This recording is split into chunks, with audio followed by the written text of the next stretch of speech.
Salah satu pesan daripada almarhum Abah Guru, ketika qabul segala hajatmu, maka berpeganglah kepada Allah, jangan berpegang kepada makhluk.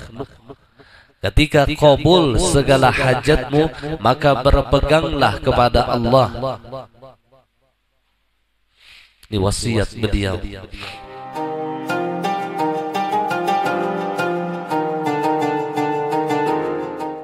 Bismillahirrahmanirrahim.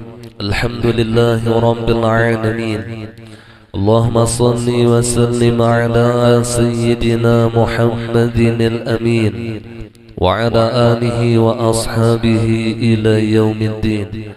Rabbi shrah li sadri wa yassir li amri wahlul 'uqdatam min lisani yafqahu qawli. Subhanaka la ilma lana illa ma 'allamtana innaka antal 'alimul hakim. Wa la hawla wa la quwwata illa billahil 'aliyyil 'azim.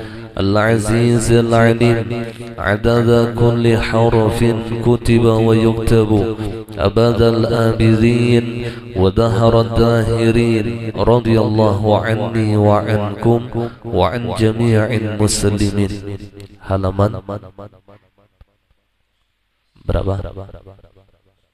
211.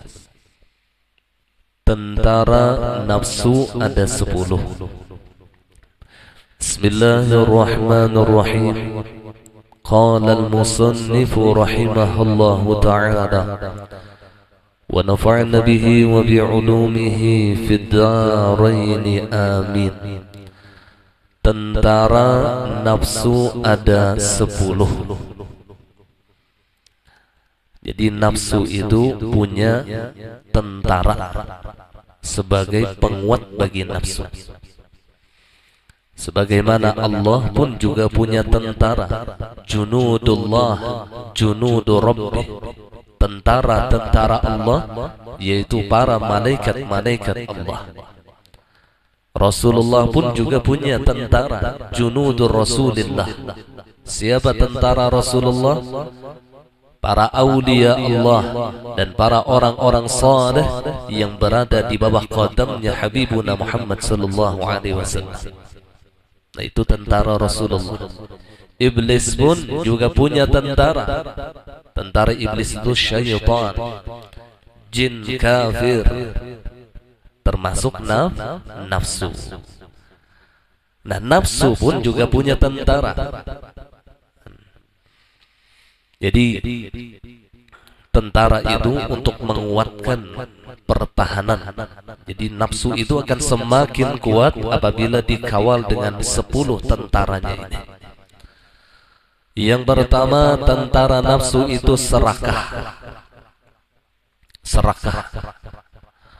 Ujar bahasa kita Banjar itu rangka. Itu bahasa Banjar. Rangka. Handak banyak. Hendaknya yang paling banyak itulah bila bahagian tuh inya yang hendak paling banyak. Bila berbagi inya yang hendak pembanyaknya. Rangka tadi bang, serakah. Nah, ini pun ketika ada sifat serakah ini di dalam hati kita, maka serakah ini akan menguatkan nafsu di dalam diri kita.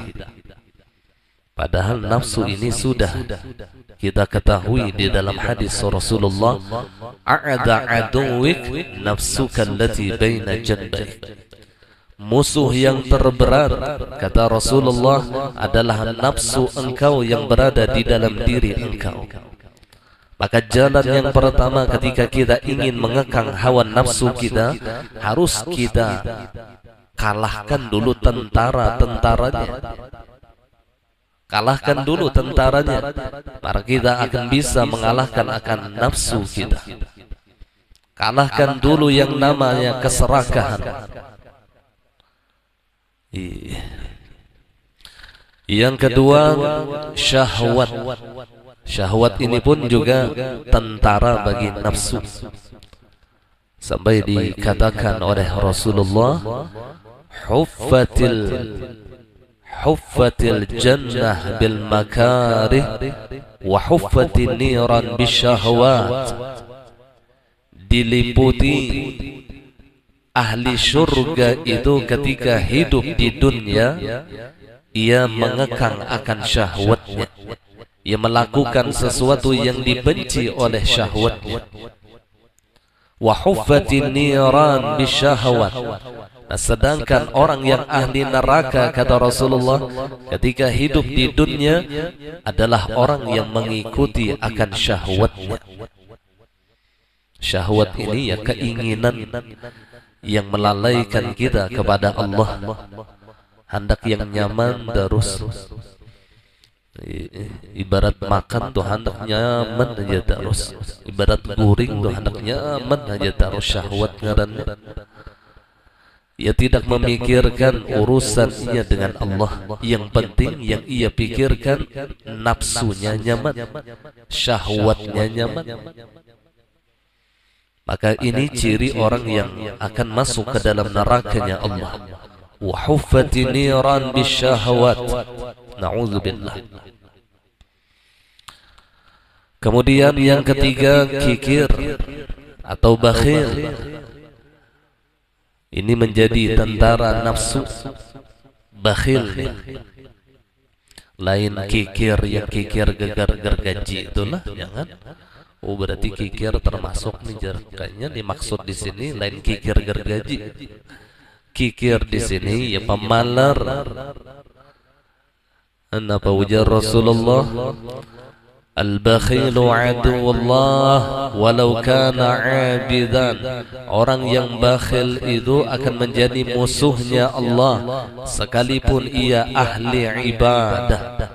Ahli ibadah orangnya, cuman pamalar, aduwullah, musuh Allah. Sebaliknya, wasakhiyu habibullah walau kana fasiqan. Dan orang yang pemurah akan menjadi kekasih Allah sekalipun ia adalah orang yang fasik.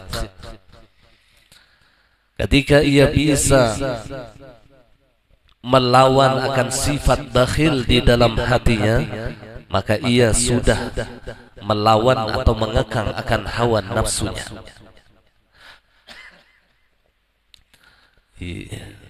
Kalah nafsu itu bila kikir tuh dikalahkannya. Ngaran pemalar, pemalar tuh banyak aja.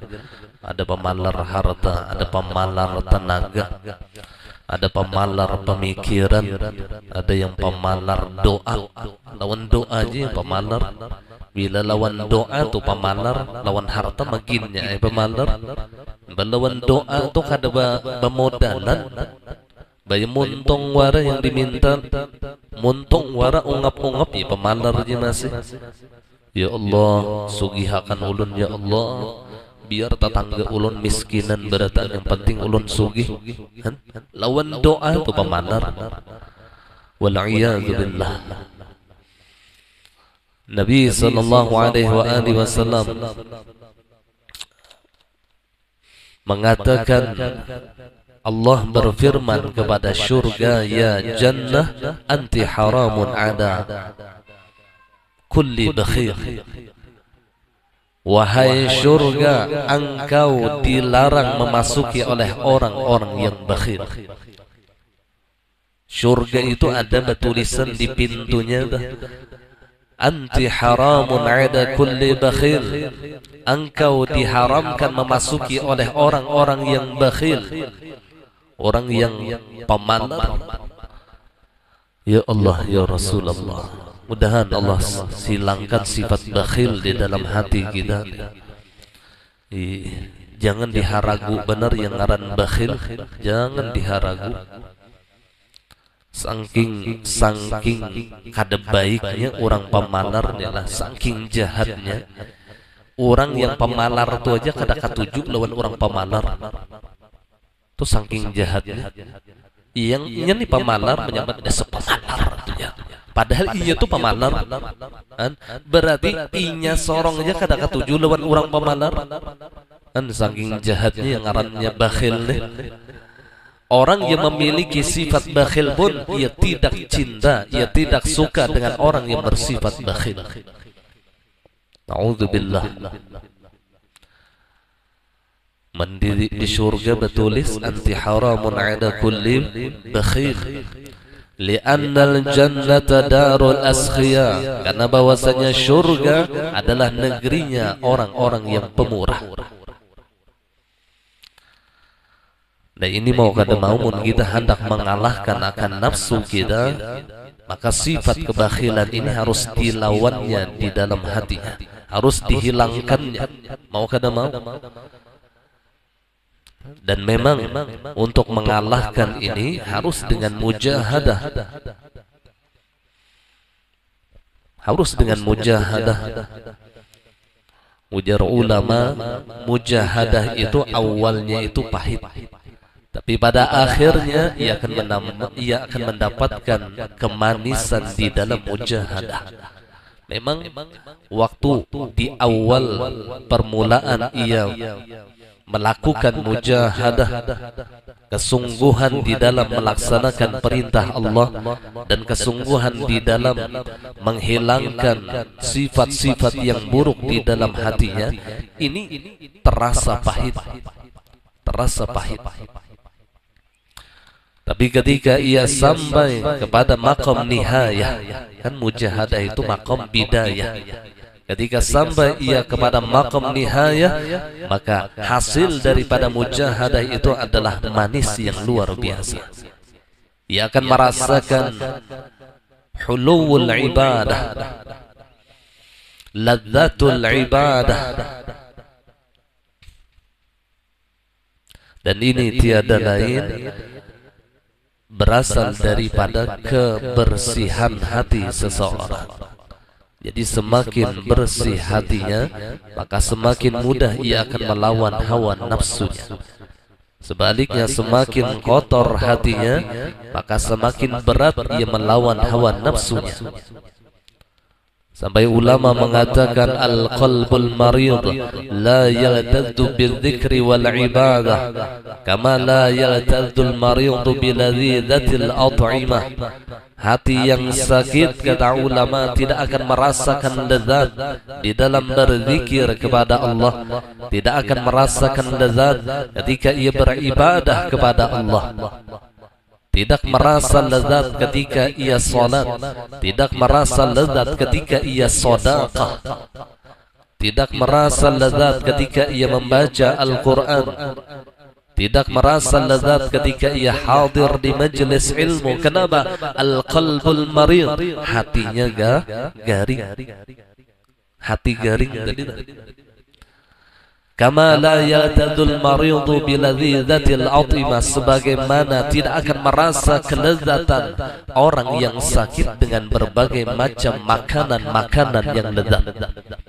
Lihat aja orang yang garing tuh, rahatan hantak liur, biar sebelum ia garing deh, ia ini favoritnya makanannya nih lah soto Lamongan misalnya, rahatan garing sediakannya hantak liur.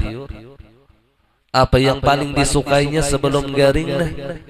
Sop kikil, hantangakan rahatan garing, kada beliur sop kikil tadi. Kenapa? Awak garing. Wa kadzalika al-qalbul marid, maka demikian itu kata ulama, ketika hatinya itu sakit, ia tidak akan merasa lezat, ia tidak akan merasa lezat ketika berzikir kepada Allah, ia tidak akan merasa nikmat ketika beribadah kepada Allah. Maka jalannya tiada lain, ia harus mengerasi yang namanya mujahadah tadi, dikarasi sampai pada akhirnya ia merasakan kelezatan di dalam ibadah.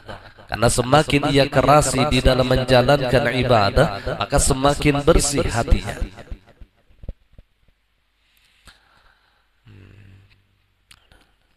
Al-Habib Abu Bakar Sahibul Inad, yang dikenal dengan Fakhrul Wujud, beliau pernah berkata, man lam yujahid fil bidayat wa lam yasil ila nihayat, Barang siapa tidak bersungguh-sungguh, kata beliau, di dalam permulaan ia menjalani jalan menuju kepada hadratnya Allah, walam yasil ila nihayat, maka jangan berharap ia sampai kepada maqam yang arifina billah.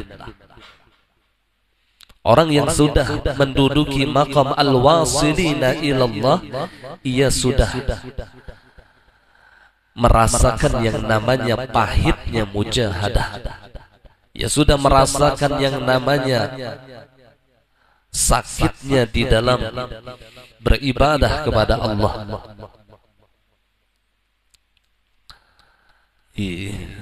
Jadi memang diawali dengan mujahadah. Enggak ada jalan orang yang ingin wasil ilallah tapi enggak ada kesungguhan menuju kepada hadratnya Allah. Tidak ada kesungguhan. Ujar orang wahini mimpi benar, mimpi benar. Kemudian kaya kata-kata orang wahini begawi pangoler, dibawa bisnis kada hakon, disuruh berdagang guring aja. Ada tapi hakun juga apa-apa kalinya mau ulah status, akhirnya akan tiba apa guru ibu akan indah pada waktunya. Itu tamakan anu benarai jaring mantah beda akalnya, akhirnya akan indah pada waktunya. Berusaha koler, begawi koler, gawian begadang, siang guring seharian, hendak bermimpi, ada akalnya. Ada ulama mengatakan apa? Ini syair banglah, ulun kadingat nah. Ada di akhirnya, inna safinata lam tajri 'alal yabas, bahwasanya kapal tidak akan bisa berlayar di atas daratan. Artinya ketika kita ingin menjalankan kapal di daratan, kita tidak hanya bisa dengan berdoa kepada Allah, kita tidak hanya bisa dengan hanya sekedar bercita-cita, tapi tidak ada usaha ikhtiar, tidak ada kesungguhan. Jadi doa itu harus digiring dengan usaha dan ikhtiar.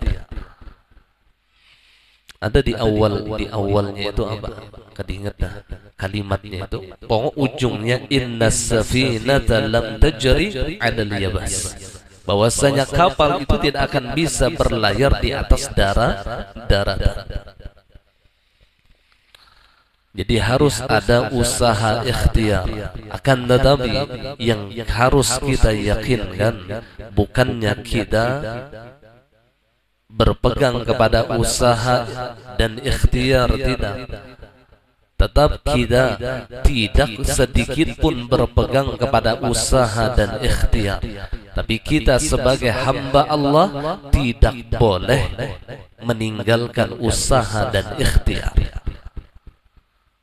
Jadi yang ngarannya usaha dan ikhtiar itu kada kawa jua diingkuti, ada kawa diingkuti, dan memang ia bukan Tuhan yang bisa memberi bekas.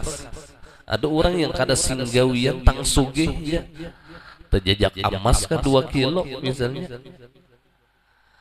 Ada orang yang cangkal bagawi siang malam kada sing sugihan. Ini menunjukkan bahwasanya usaha ikhtiar itu tidak memberi bekas sedikit pun. Kada ada memberi bekas. Tapi bukannya dengan dalil ini lalu kita mudah meninggalkan usaha ikhtiar, tidak. Justru ahlu sunnah wal jamaah tidak pernah meninggalkan usaha ikhtiar.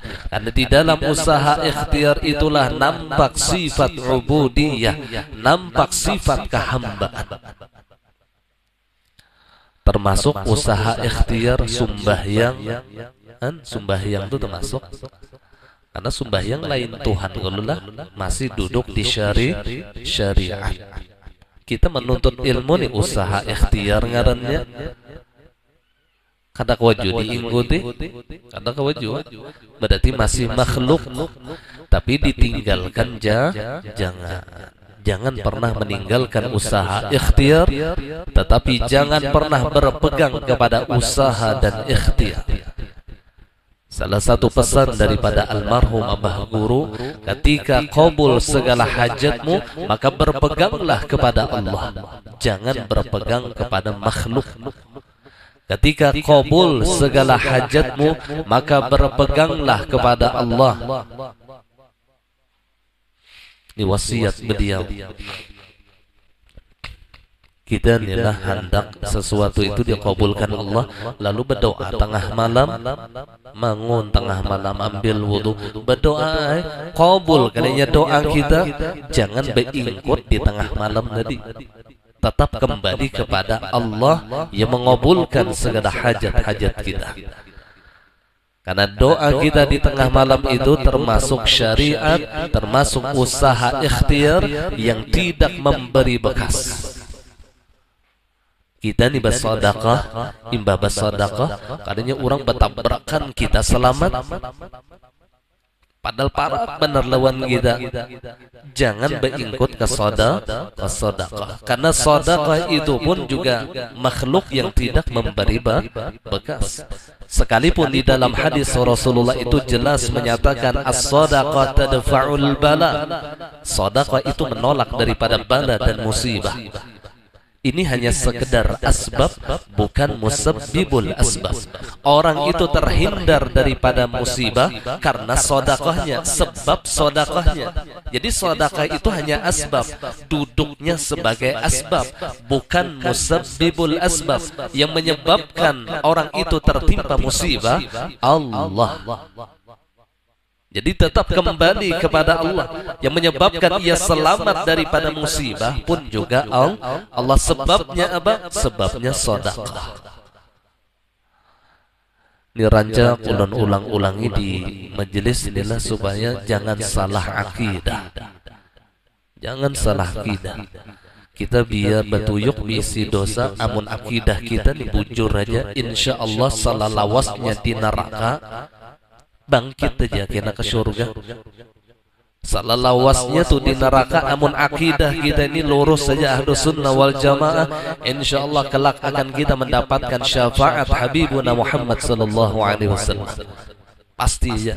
Tapi bila akidahnya sudah keluar daripada ahlus sunnah, akidahnya dhallun mudil, sesat menyesatkan, akidahnya sudah jatuh kepada kafir, biar ahli ibadah, biar hafal Quran, hafal Quran orangnya ahli ibadah, ahli tahajud pulang, tapi akidahnya keluar daripada ahlu sunnah, maka ia akan masuk ke dalam neraka selama-lamanya. Ini yang paling kita khawatirkan. Urusan akidah ini sangat paten bagi kita. Makanya ini yang paling penting kita fahami. Sesuai kalau Nabi mengatakan awwaluddin ma'rifatullah. Awal agama adalah ma'rifatullah, mengenal akan Allah. Imam Ibn Ruslan di dalam Zubatnya beliau mengatakan awwalu wajibin 'alal insan ma'rifatul ilahi biistiqan. Awal kewajiban atas manusia adalah mengenal Tuhannya dengan yakin. Mengenal Tuhannya dengan yakin. Makanya syarat orang yang masuk ke dalam Islam itu mengucapkan dua kalimat syahadah. Asyhadu an la ilaha illallah wa asyhadu anna Muhammadar Rasulullah. Kemudian ketika ia ingin beriman kepada Allah harus meyakinkan makna dua kalimat syahadat tadi. Apa makna daripada dua kalimat syahadat? Syahadat tauhid maknanya la ma'buda bihaqqin fil mawjud illallahul ma'bud bihaqqin. Tidak ada yang disembah dengan sebenarnya di alam semesta ini melainkan Allah yang patut disembah dengan sebenarnya. La ma'buda bihaqqin illallah. Tidak ada yang disembah dengan sebenarnya melainkan Allah. Jadi selain daripada Allah, ghairu ma'bud, bukan orang yang disembah apapun juga. Iya. Nah ini yang kita amalkan, nilai yang kita musyahadahkan di dalam hal ehwal kita. Bila garing, Allah menggaringakan. Bila sembuh, Allah menyembuhkan. Dapat duit, Allah memberi duit. Kada dapat duit, Allah kada memberi duit. Habis kisah. Dapat musibah, Allah memberi musibah. Dapat nikmat, Allah memberi nikmat. Ini masalah hakikat, pandangan hati kita. Tapi urusan syariat silahkan kita berbicara secara syariat. Tapi urusan akidah tetap kul kullun min indillah. Katakan ya Muhammad, seluruh yang terjadi di alam semesta ini adalah perbuatan Allah. Ma fi qalbi ghairullah, tidak ada di dalam hatiku melainkan Allah. Nah di sini duduknya rukun iman yang keenam. Wabil qadari khairihi wa syarrihi faminallah. Wabil qadari, dan dengan ketentuan khairihi baik, wa syarrihi, dan ketentuan jahat, faminallah, terbit dari Allah. Terbit dari Allah. Yang baikkah, yang jahatkah, faminallah, terbit dari Allah. Nah, adab kita secara syariat, ma asabaka min hasanatin faminallah, wa ma asabaka min sayyi'atin famin nafsik. Ini adab kita secara syariat. Apa yang menimpa kepada engkau suatu kebaikan, maka sandarkan kepada Allah. Apapun kebaikan yang kita alami, yang kita rasakan, sandarkan. Hadza minallah, hadza min fadli rabbi. Kau menuntut ilmu, Allah yang menolongi. Kau sembahyang, Allah menolongi. Kau bersedekah, Allah menolongi. Kau sabar, Allah menolongi. Kau syukur, Allah menolongi. Ma asabaka min hasanatin faminallah. Tetapi urusan yang kada baik, wa ma asabaka min sayyi'atin famin nafsik. Apapun sesuatu yang kada baik yang menimpa kepada engkau, maka sandarkan ini daripada hawa nafsu engkau. Pemalar nafsu kita, serakah nafsu kita, syahwat nafsu kita. Jangan Allah beradaan. Dan akhirnya hilang fikihnya, hilang syariatnya. Ini yang jadi kaum Jabariyah lalu jadinya orang Jabariyah itu akidahnya ia seperti awan yang ditiup oleh angin. Awan ditiup oleh langit, angin timurnya ke timur, angin meniup ke baratnya ke barat, angin ke utaranya ke utara. Itu Jabariyah. Ini akidah yang keluar daripada ahlu sunnah wal jamaah. Kada sembahyang Allah, minuman khamar Allah juga, menampar orang Allah Ta'ala juga. Ini akidah yang keluar daripada ahlu sunnah. Sembahyang Allah juga. Yang jar kita bahari Jabariyani yang ngarannya ilmu sabuku. Tuh orang kita Banjarbahari memandangkan ilmu sabuku itu ia kaum Jabariyah. Nah lawanan daripada kaum Jabariyah namanya Qadariyah. Qadariyah ini seakan-akan ia menciptakan kudratnya sendiri. Jadi yang sembahyang itu aku. Jadi akidah orang kaum Qadariyah itu ketika Allah menciptakan kudrat, ketika Allah menciptakan kudrat lawan ia, maka untuk melakukan kudrat itu hak inya, bukan hak Allah. Itu bagian orang Qadariyah. Jadi yang sembahyang aku, yang kada sembahyang aku juga. Itu Qadariyah. Jadi ia meyakinkan ia memiliki kudrat, ia memiliki kuasa selain daripada kudratnya Allah. Nah ini pun juga sesat, menyesatkan sedikit penerbian. Ini perbedaannya antara Jabariyah dengan Qadariyah dan Ahlu Sunnah wal Jamaah. Nah, kita di tengah-tengah bainal Jabariyah wal Qadariyah, antara akidah Jabariyah dengan akidah Qadariyah. Baina farthin wa damin labanan khalisan sa'igan lisyaribin, antara tahi lawan lawan darah, antara tahi lawan darah ada labanan khalisan, ada susu murni,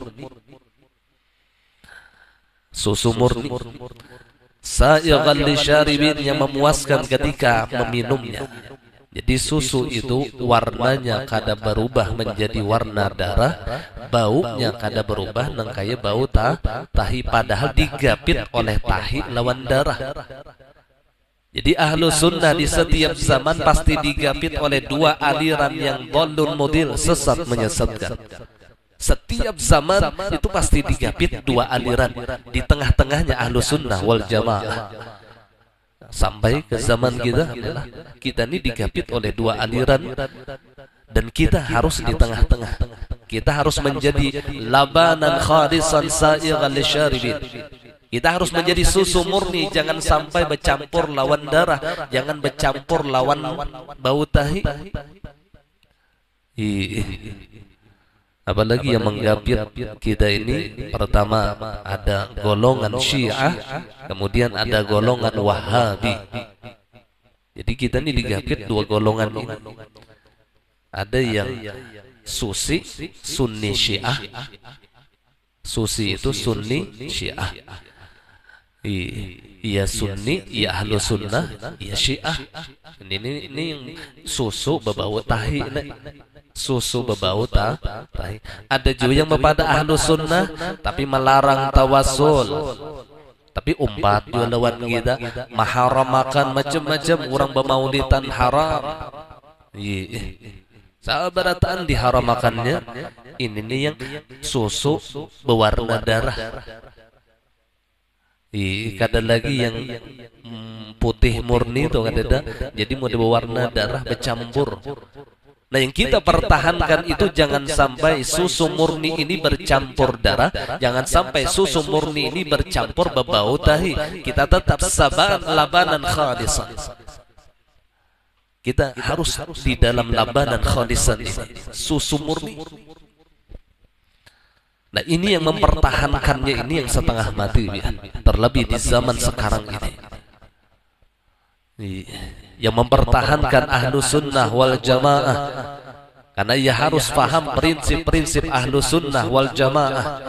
Ia harus paham tentang pegangan Ahlu Sunnah wal Jamaah. Ketika ia masalah tauhid kemana ia berpegang, di masalah tasawuf kemana ia berpegang, di masalah fikih kemana ia berpegang, ia harus paham. Ya Allah, ya Rasulullah, ya bahasa kasarnya kita harus diisi guru yang Ahlu Sunnah wal Jamaah. Itu aja sudah. Sekalipun kita tidak menguasai tentang Ahlu Sunnah, tapi ketika kita punya guru yang berpegang kuat dengan Ahlu Sunnah, tenyaman sedikit. Kawa betakun guru, kayak ini ulun ini bujur aja lah, jar guru, jar guru salah, nangga itu lain Ahlu Sunnah. Tenyaman mun ada peguruan dah. Mun gak ada bisi guru betakun lawan Syekh Kiai Haji Gogel, harau diluluputakannya. Minimal kita nih di zaman wahid ini diisi guru yang Ahlu Sunnah wal Jamaah, akidahnya Ahlu Sunnah, tasawufnya Ahlu Sunnah, fiqihnya Ahlu Sunnah, kitab yang diajarkannya Ahlu Sunnah. Beliau punya guru Ahlu Sunnah, guru di atasnya lagi Ahlu Sunnah, sampai muttasil kepada Habibuna Muhammad sallallahu alaihi wasallam. Al-ilmul mu'tabar mattasala sanaduhu ila sayyidil bashar. Ilmu yang bisa diperpegangi kata ulama ketika ia bersambung nasab ke silsilah kegurungannya sampai kepada Rasulullah. Mattasala ila sayyidil bashar, bersambung lawan Rasulullah kada paget.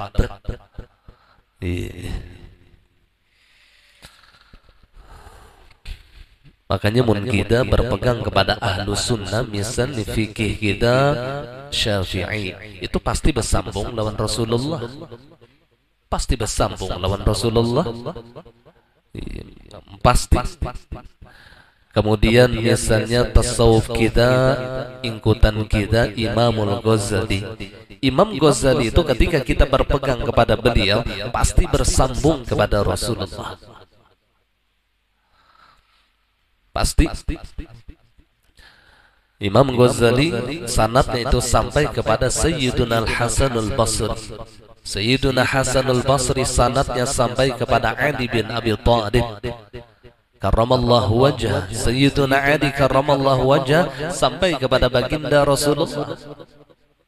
Sampai sanadnya ngarannya.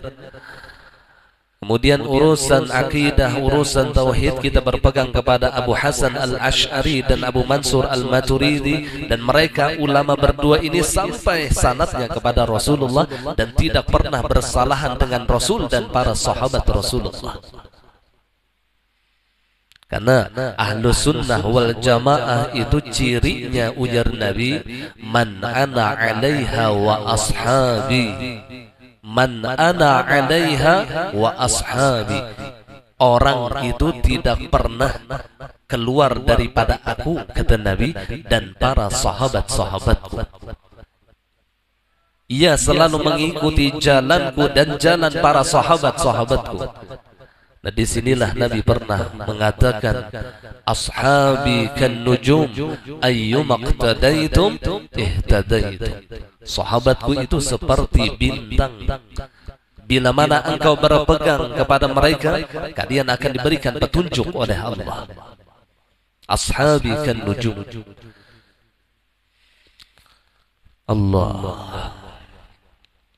Jadi ahlu sunnah itu adalah orang yang mengikuti jalan baginda Rasulullah dan jalan para sahabat-sahabat Rasulullah. Sedangkan Syiah, jawabannya sudah lawan ahlu sunnah. Ya, Syiah itu biar jangankan mengikuti sahabat, malah sebaliknya mereka melaknat para sahabat. Mereka menghina para sahabat. Bahkan di dalam syahadat mereka itu ada tambahan, wa asyhadu anna Abu Bakrin wa Umar wa Aisyah wa Hafsah aduwullah. Aku bersaksi bahwasanya Abu Bakar, Umar, Aisyah dan Hafsah adalah musuhnya Allah. Imbah asyhadu an la ilaha illallah wa asyhadu anna Muhammadar Rasulullah, ya sambungannya wa asyhadu anna Abu Bakrin wa Umar wa Aisyah wa Hafsah aduwullah. Na'udzubillah. Ini benci benar lawan Sayyiduna Abu Bakar dengan anaknya. Siapa anak Abu Bakar? Sayyidatuna Aisyah. Dan sangat benci dengan Sayyidina Umar dengan anaknya. Siapa anak Sayyidina Umar? Sayyidatuna Hafsah. Sayyidatuna Aisyah dan Sayyidatuna Hafsah ini siapanya Nabi? Bini Nabi. Sayyidina Abu Bakar dan Sayyidina Umar siapa Nabi? Mintuha Rasulullah. Kedua-duanya mintuha Nabi. Ini yang dibenci oleh Syiah. Ya Rasulullah,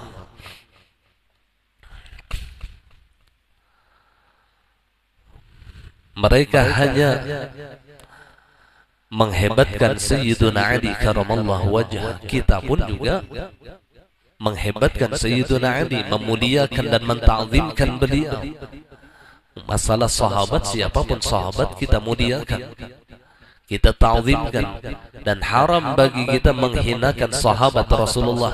Sekalipun hanya satu sahabat yang kita hinakan, itu sudah keluar dari Islam, murtad. Bahkan menghinakan salah satu istri Rasulullah itu hukumnya murtad. Bini Nabi itu dihinakan. Seandainya ada kalimat aja nih lah tepandir di lisan kita, bini Nabi itu jar kada seberatan juga bengkeng, ada juga yang kada bengkeng, itu penghinaan non bini Nabi, itu bisa keluar dari Islam. Jangan ada ucapan seperti itu. Ya Rasulullah. Jadi kada kawa digampangkan urusan akidah ini, kada kawa digampangkan. Jadi wajib kita tuntut untuk menyelamatkan akidah kita. Nah, kemudian tentara nafsu lagi yang keempat, suka bersenang-senang. Ketujuh, benyaman-nyaman. Suka bersenang-senang. Iya, kada hendak yang bersakit-sakit itu kada hendak. Makanya waktu sakit telah nafsu ini sakit benar. Lalu tidak akan pernah tumbuh di hatinya sifat sabar. Lalu mengeluh terus. Mengeluh terus. Nya hendak senang terus. Allah. Jadinya manajer lah orang miskin, orang yang penggaringan, belum tentu itu bisa melawan akan hawa nafsunya, cuman takdirnya benar miskin, padahal di hatinya penuh dengan keluh kesah. Penuh dengan keluh kesah. Ada juga orang sugih, belum tentu juanya hubbud dunya, belum tentu juanya itu serakah, kada tentu. Bisa jadi di hatinya penuh dengan rahmat, penuh dengan kasih sayang. Bahkan ia adalah orang yang sangat pemurah. Jadi ini urusan hati, bukan urusan takdir. Karena sugih lawan miskin itu takdirnya Allah. Takdirnya Allah. Ini urusan mujahadah di dalam hati kita. Jadi ketika nafsu ini kadakawa bersenang-senang, sakit hati benarnya, sakit hati benar. Rahatan garing itu sakit hati benar. Rahatan kada berduit itu sakit hati benar. Rahatan dimusuhi orang sakit hati benar. Itu nafsu kita. Ya Allah, ya Rasulullah. Nah, ini sangat bertentangan dengan akal sehat kita. Jadi nafsu itu kebalikannya ya akal sehat yang dibarengi dengan ilmu yang manfaat. Karena di dalam tubuh kita kan sudah dulu disampaikan di diri kita ini bagaikan satu negara. Jarabah Guru Bahari, tubuh kita ini bagaikan satu negara. Dan setiap satu negara itu ada yang namanya kerajaan, ada yang namanya raja. Rajanya itu ya hati. Hati kita ini raja. Nah, setiap kerajaan itu ada yang namanya panglima. Panglima raja. Yang orang Bahari inilah nyamat karena kerajaan dan ngarannya panglima raja. Siapa panglimanya? Yaitu akal. Jadi hati itu harus dibarengi dengan kekuatan akal. Dan akal dan setiap raja pun ada yang namanya hakim. Hakim itu yang menentukan bainal haq wal batil, antara yang bujur lawan yang salah. Tuh hakim ngarannya sebagai mizan. Siapa hakim di dalam diri kita? Yaitu ilmu. Ilmu itu menjadi hakim. Jadi tugas ilmu itu hanya sekedar hakim saja di dalam diri kita, sebagai mizan timbangan. Ilmu ini bila ba'andak sudah di awak, ini yang memadahkan itu bujur, itu salah, ini dosa, ini pahala, itu ampun orang, ini ampun ikam, ini hak orang, ini hak ikam. Itu tugas ilmu. Ini menjadi penimbang. Tetapi masalah melakukan amal kebaikan dan keburukan itu bukan ilmu urusannya. Urusan siapa? Urusan akal dan hawa nafsu. Jadi penggerak kebaikan itu akal, dan penggerak keburukan itu nafsu. Dan nafsu inilah pemberontak di dalam kerajaan, yang didukung oleh musuh kerajaan. Siapa musuhnya? Syaitan. Jadi syaitan itu musuh pemberontaknya, ya nafsu. Ketika ilmu tidak ada di dalam dirinya, ditambah akal sehat pun juga tidak akan bisa menampung daripada berontak nafsu dan syahwat tadi. dengan bantuan syaitan, maka tumbanglah raja. Ketika hati ini sudah dikuasai oleh hawa nafsu, hati ini sudah dikuasai oleh syaitan, yahumuna fi qulubi bani Adam, yang mengelilingi hati manusia, kata Rasulullah, maka yang menjadi korban siapa? Rakyat. Siapa rakyatnya? Anggota tujuh kita. Mata kita, pendengaran kita, lisan kita, kedua tangan kita yang masuk ke dalam perut kita, kemaluan kita, kedua kaki kita, ini yang akan menjadi korban. Nah, disinilah Rasulullah mengatakan kullukum ra' wa kullukum mas'ulun an ra'iyati. Tiap-tiap kalian adalah pemimpin, kata Nabi, wa kullukum mas'ulun an ra'iyati, dan tiap-tiap kalian akan ditanya dengan rakyatnya.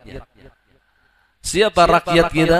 Rakyat kita nih, penglihatan kita rakyat, pendengaran kita rakyat, lisan kita rakyat, perut kita rakyat, anggota tujuh kita itu rakyat kita. Itu minimal yang dipertanyakan oleh Allah kepada kita. Selain daripada anak bini itu termasuk rakyat lah.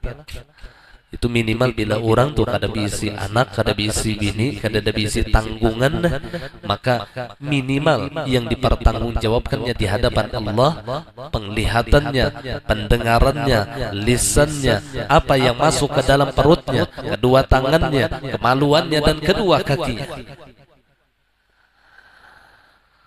Ya Rasulullah, inna sam'a wal basara wal fu'ada kullu ulaika anha kana mas'ula. Bahwasanya pendengaran, penglihatan, dan hati engkau nanti akan ditanya seluruhnya di yaumil qiyamah. Pasti ditakuni Allah, karena ini rakyat kita. Jadi yang menjadi korban ketika raja itu ditumbangkan oleh nafsu dan syaitan adalah rakyat yang jadi korban. Sama ya, secara zahir gitu, negara kita di presiden sudah dikuasai oleh musuh, sudah dikuasai oleh pemberontak, pasti yang korban rakyat. Yang korban jadi presiden ini hanya sekedar pion saja yang memainkan musuh pemberontak. Nyepion benar aja. Allah, mudahan Allah menyelamatkan hati kita daripada pemberontak-pemberontak di dalam hati kita. Jadi tentaranya dulu yang harus kita tahu. Tentaranya yang ketujuh bersenang-senang adalah itu salah satu tentara nafsu. Jadi sesekali kita jangan mengikuti apa yang diinginkan oleh nafsu kita. Sesekali jangan suka kita mengikuti nafsu kita. Unda hari ini hendak makan rawon, ya, umpati. Unda hari ini hendak makan bakso, umpati. Itu ngarannya diumpati terus. Ini yang akhirnya berikit nafsu itu lawan hatinya, berikit. Lalu bila kada kabul keinginannya sangkal, bila kada kabul keinginannya nih rangut-rangut. Kenapa? Karena ia sudah terbiasa mengikuti hawa nafsunya, sudah terbiasa. Tapi ketika orang itu tidak terbiasa mengikuti hawa nafsunya, ketika ia ingin sesuatu yang menyenangkan kemudian tidak kabul, biasa-biasa saja. Ia tidak memberatkan dengan hal ini karena ia sudah terbiasa urusan yang ngarannya mengalahkan hawa nafsu. Hatinya kada serakah. Mudah-mudahan Allah menyelamatkan hati kita. Ini masing-masing kita introspeksi diri, kada perlu kita tunjuk sana tunjuk sini, sambat sana sambat sini, kita perlu masing-masing kita mengobati hati kita, mengintrospeksi kesalahan-kesalahan di dalam diri kita. Tidak perlu kita mengobati hati orang, ngalihi hati seorang aja sing rigatan masih. Kita cukup husnuzan kepada orang lain, tidak perlu kita sangka jahat dengan orang lain. Yang jelas sebagus-bagusnya kita lebih bagus orang lain. sejahat-jahatnya orang lain lebih jahat diri kita. Itu aja sudah. Itu ingkutan kita bila kita memandang diri kita lawan orang. Bila melihat diri kita baik, terbaik orang. Bila melihat orang jahat, terjahat kita. Habis kisah. Kada tabi ngalih. Nah kemudian yang kelima, hati yang keras. Ini tentara nafsu juga. Pangarasan hatinya. Kalau di dalam kalimat ulama itu disebutkan wa atharu syahwah qaswatun lil qalbi. Bekas daripada syahwat itu akan mengeraskan hati kita.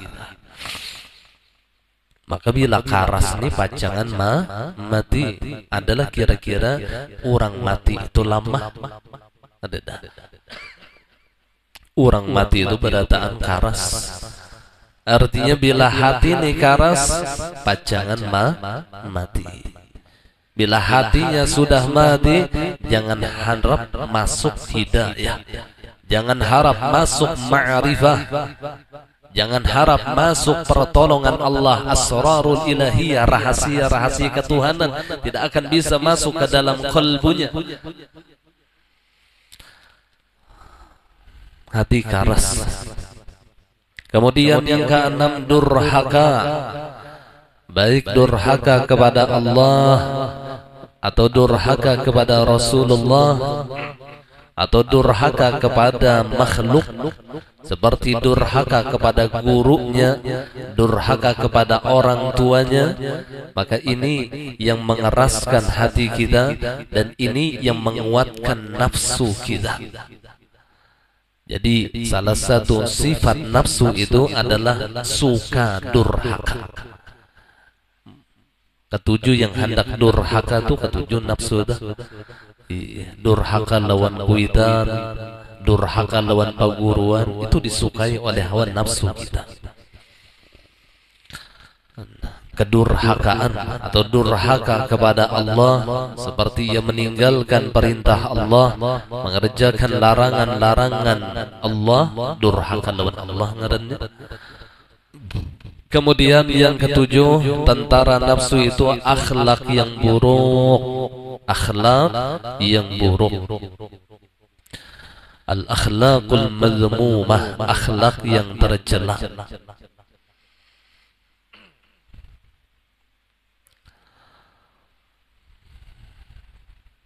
Andakan akhlak itu di hati. Nah, jadi di hati. Jadi tergantung hatinya. Ketika hatinya itu suci, bersih, maka yang keluar dari tubuhnya pun juga kesucian dan kebersihan. Akan memancar di anggota tubuhnya al-akhlaqul karimah. Akhlak-akhlak yang mulia. Dan ketika hatinya dipenuhi dengan kekotoran, dipenuhi dengan penyakit-penyakit batiniyah, maka yang keluar, yang memancar di anggota tubuhnya pun juga adalah akhlak-akhlak yang tercela. Ujar Al-Habib Abdullah Al-Haddad, lam tuda'il asrar illa fil awa'iyatin naqiyatit tahirah. Tidaklah diletakkan rahasia-rahasia ketuhanan, tidaklah diletakkan ilmu-ilmu laduniyah illa fil awiyatin naqiyati tahirah, kecuali di dalam hati yang suci lagi bersih. Ini yang seharusnya kita minta lawan Allah, sering-sering meminta agar Allah bersihkan hati kita. Allah bersihkan hati kita. Allahumma tahhir qulubana. Ya Allah, sucikanlah hati kami. Bersihkan hati kami ya Allah. Mun kada bisa bahasa Arab, minta aja lawan Allah, ya Allah bersihkan hati ulun ya Allah. Daripada segala akhlak-akhlak yang tercela, dan hiasi zahir batin ulun dengan akhlak-akhlak yang mulia. Karena pandangan Allah kepada hambanya adalah hati si hamba. Walakin Allah yanzuru ila qulubikum wa a'malikum. Akan tetapi yang dipandang oleh Allah kepada hamba itu adalah hati-hati kalian, kata Allah, baru amal-amal kalian. Hati dulu yang dipandang oleh Allah, baru amal.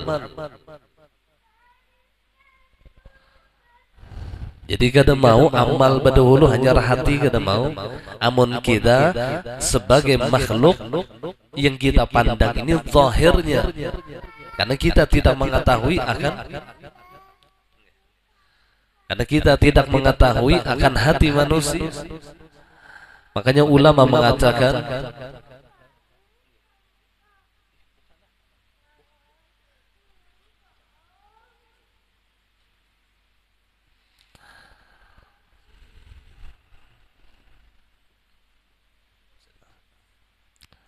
apa ujar Syekh Suman? Lianna as-sarirata mawdi'u nadharil haqq wal 'alaniyata mawdi'u nadharil khalq.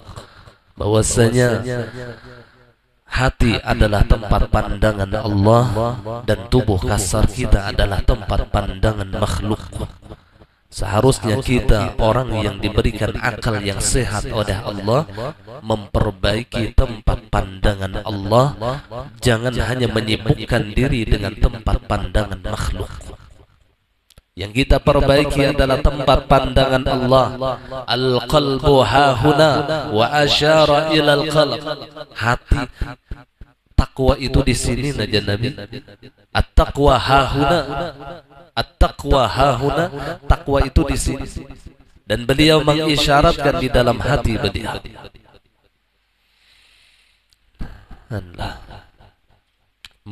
Orang yang berakal, ya pasti lebih mengutamakan pandangan Allah daripada pandangan makhluk. Kita memandang makhluk hanya sebatas zahiriyah. Nahnu nahkumu bil-zawahir wallahu yatawalla bis-sarair. Kita sebagai makhluk, kita sebagai manusia menghukumkan seseorang itu dengan melihat zahir mereka. Nahnu nahkumu bil-zawahir.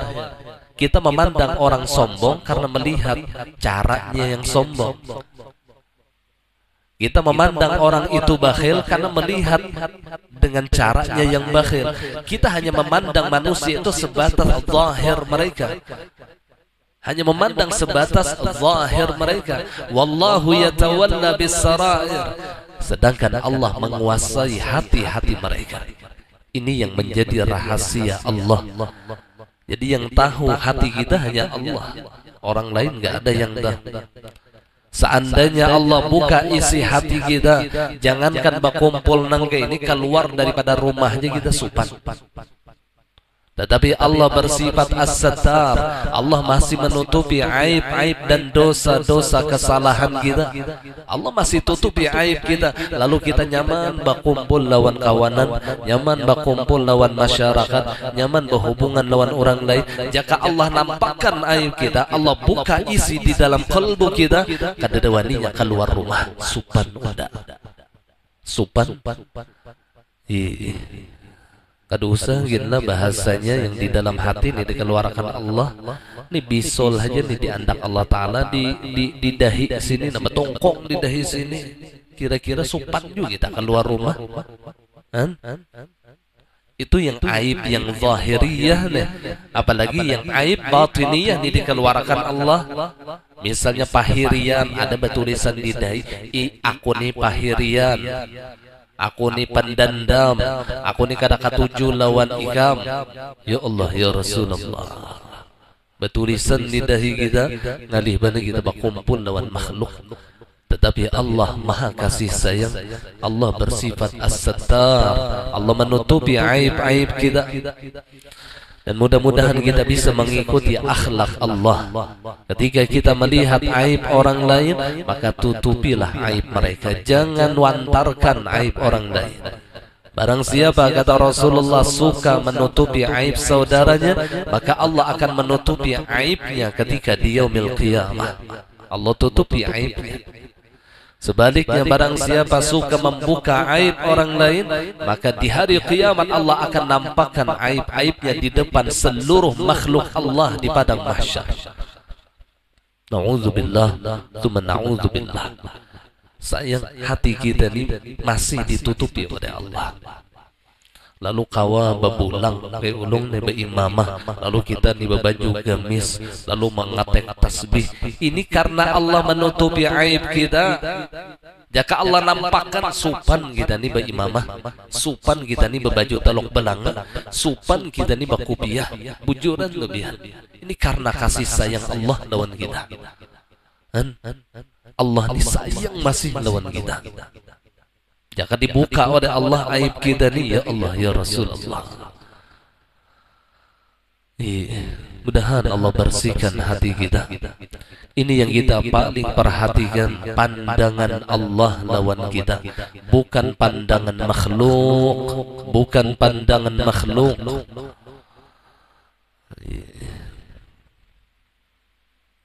Makanya ketika baca cermin tuh, apa doa yang diajari Nabi? Ingat juga baca cermin bacaan cermin. Ada yang hafal? Mun kita tuh baca cermin, ada bacaannya, Allahumma kama hassanta khalqi fahassin khuluqi. Allahumma kama hassanta khalqi. Ya Allah, sebagaimana engkau membengkengkan rupa ulun, membagusakan tubuh ulun, fahassin khuluqi, ya Allah, baikkanlah akhlak ulun, baikkan akhlak ulun, ya Allah. Ini Nabi mengajarkan kepada kita ketika kita mengelokkan zahir kita. Kan ini pun juga dituntut oleh Allah. Innallaha jamil yuhibbul jamal. Allah Ta'ala itu elok dan Allah pun juga mencintai keelokan. Jangan karena sungguh-sungguhnya kita membersihkan hati kita, lalu mohakni seadanya, jangan juga. Allah pun juga cinta kepada keelokan.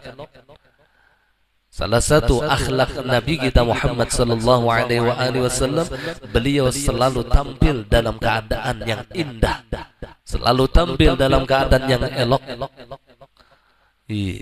Ibarat hendak ada orang bertamu tuh, Nabi bukannya langsung menghadap, Nabi betimbongas dahulu, membasahi rambut sidin dahulu supaya nangkai orang sigar tuh Nabi itu.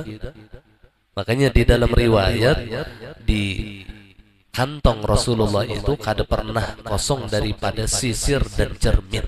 Artinya Nabi itu sangat menjaga penampilan. Nabi itu sangat menjaga penampilan. Tapi Nabi jauh lebih mendahulukan kebersihan batiniyah daripada penampilan zahiriyah.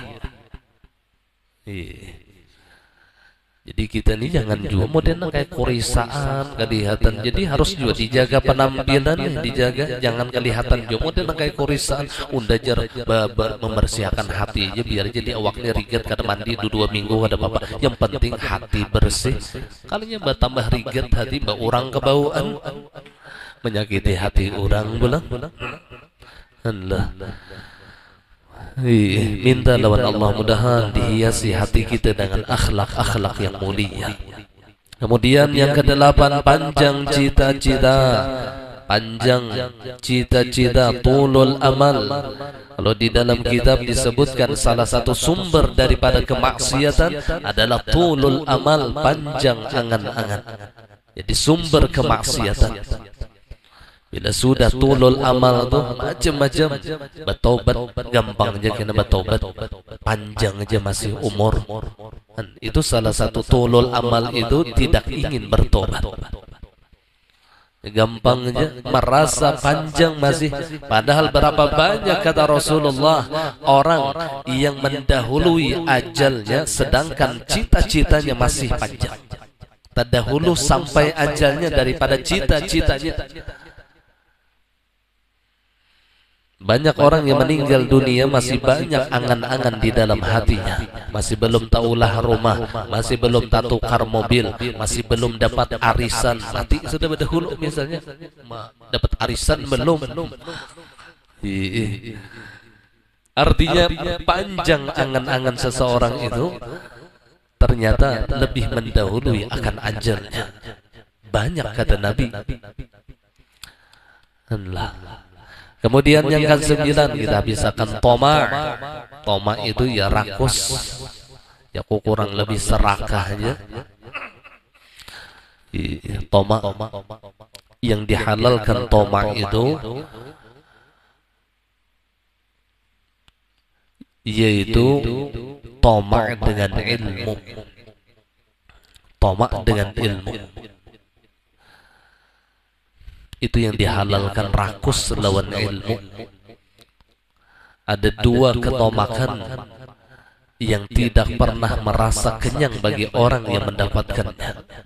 Yang pertama toma dengan dunia, yang kedua toma dengan ilmu. Jadi orang yang serakah dengan harta dunia tidak pernah merasa cukup. Tidak pernah merasa cukup. Kurang aja terus. Bisi duit 1 miliar hendak 2 miliar, 2 miliar hendak 3 miliar, 3 miliar hendak 4 miliar. Jadi orang yang tamak dengan harta dunia ini tidak akan pernah bisa merasa cukup. Demikian ketika orang itu tamak dengan ilmu, ia tidak akan pernah merasa cukup. Tetapi tamak dengan ilmu dituntut kepada kita, sedangkan tamak kepada dunia dilarang bagi kita. Jadi jangan pernah merasa cukupan aja sudah ilmu unda. Itu orang yang jahil. Orang yang jahil itu merasa alim. Manidda'a annahu alimun fahuwa jahil. Sayyidina Umar mengatakan barang siapa merasa mengaku dirinya itu alim, maka pada hakikatnya ia adalah orang yang sangat bodoh. Jadi orang yang bungul itu mengaku alim. Justru orang yang alim itu mengaku bungul. Karena yang namanya ilmu itu tidak akan pernah merasa puas. Ada pernah merasa puas, rasa kurang terus. Ini sifat ilmu nih lah. Sifat ilmu. Jadi kada pernah merasa cukup. Maka orang yang tamak dengan ilmu itu hanya dibatasi dengan kematian. Bila mati hanya ambil. Bila mati hanya ambil. Itu aja batasannya. Sama dengan orang yang tamak dengan harta dunia, hanya dibatasi dengan kematian. Bila mati hanya ambil, hanya inna lillahi wa inna ilaihi raji'un, telah meninggal dunia. Habis ini meninggalkan dunia sudah, ada kau lagi apa-apa. Hanya ambil. Ya Allah. Mudah-mudahan di hati kita selalu ditomakkan oleh Allah dengan ilmu. Selalu merasa kurang daun ilmu. Ilmu ini makin dikaji, makin berdalam. Nang kayak sumur tu lah misalnya, makin dikaji, makin kada tatamu banyunya, makin dikaji, makin itu tuh sifat ilmu tu. Hendak terus mendalami, hendak terus apalagi urusan hati. Makanya ilmu tasawuf itu, ujar Imam Syafi'i, aku mengkaji ilmu zahir kepada guruku hanya memakan waktu beberapa tahun. Tetapi ketika aku mengkaji ilmu batin, maka aku berhajat seumur hidupku. Ketika aku mengkaji ilmu zahir, aku hanya memakan waktu beberapa tahun saja, kata Imam Syafi'i. Tapi ketika aku mengkaji ilmu urusan hati, maka aku berhajat seumur hidupku. Ya Allah. Salah satu pepadah gurunya Imam Syafi'i, ij'al ilmaka milhan wa adabaka daqiqa. Jadikanlah ilmu zahirmu seperti milih itu uyah, dan jadikanlah ilmu hatimu atau adabmu seperti tepung. Jadikan ilmu zahir seperti uyah, jadikan ilmu adab seperti gelapung.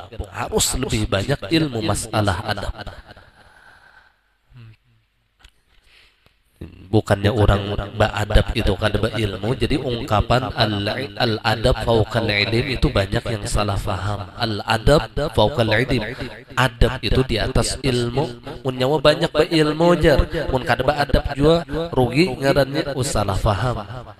Justru orang yang kada beadab itu karena kada beilmu. Orang tuh kada beadab itu kada mengkaji ilmu adab, kada mengkaji ilmu batin, lalu kurang adabnya, kurang ilmunya. Al-adab fawqal ilm, adab itu ilmu adab, maksudnya bukan adab semata. Ilmu adab itu lebih tinggi daripada ilmu zahir. Bukan adab lebih tinggi daripada ilmu. Kalimatnya jangan seperti itu. Lalu biar dia udah kada sekolah tapi bagus kelakuan, justru kada sekolah tuh yang SDM kurang.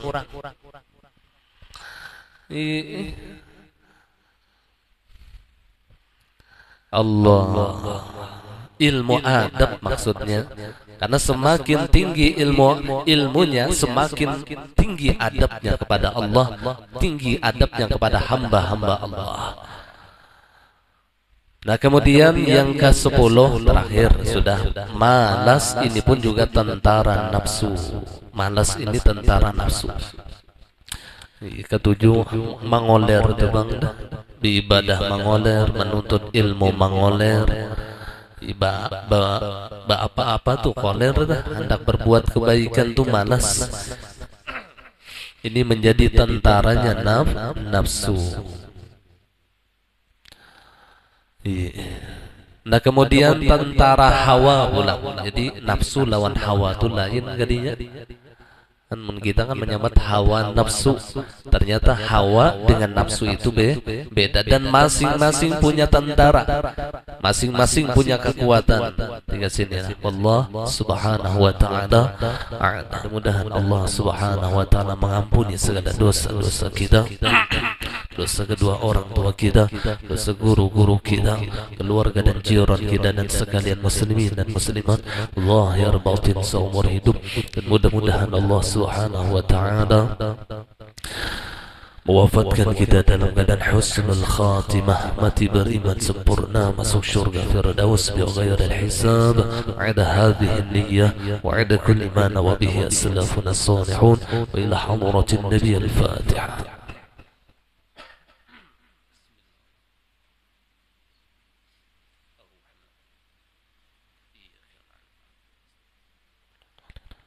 آمين يا الله يا رب العالمين. بسم الله الرحمن الرحيم.